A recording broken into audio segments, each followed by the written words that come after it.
মাকসুর রহমান, নরসিংদীর মাধবদী পৌরসভা এলাকায় চায়ের দোকানি। অন্যান্য দিনের মতোই আছে ক্রেতা সমাগম। দোকানের মধ্যে চলছে নানান আলোচনা। সেই আলোচনায় নেই পৌর নির্বাচন। পুরাপুরি নির্বাচন করে উঠে নাই, জমে উঠে নাই। নরসিংদীর ৬টি পৌরসভার মধ্যে এবার জেলা সদর, মাধবদী ও মনোহরদী এই তিনটিতে নির্বাচন অনুষ্ঠিত হতে যাচ্ছে। ভোটার সংখ্যা ১,৬,৭৯২। ঘোড়াশাল ও রায়পুরা পৌরসভার মেয়াদ এখনও শেষ হয়নি, আর সীমানা জটিলতায় আটকে আছে শিবপুর পৌরসভার নির্বাচন।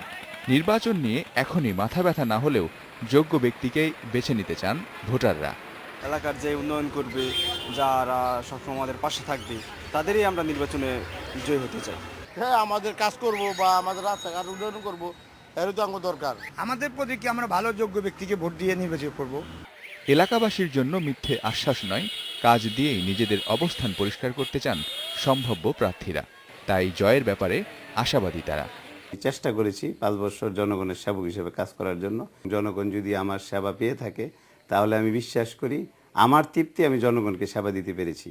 সেজন্য আমার তৃপ্তি, জনগণ আমাকে অবশ্যই পুনরায় নির্বাচিত করবে। উন্নয়নের মাধ্যমে আমি প্রমাণ করতে চাই যে আমি মোশাররফ হোসেন যদি মেয়র নির্বাচিত হই, ইনশাল্লাহ পৌরসভাকে ইনশাল্লাহ নাগরিক সমস্ত সুবিধা ইনশাল্লাহ তারা পাবে।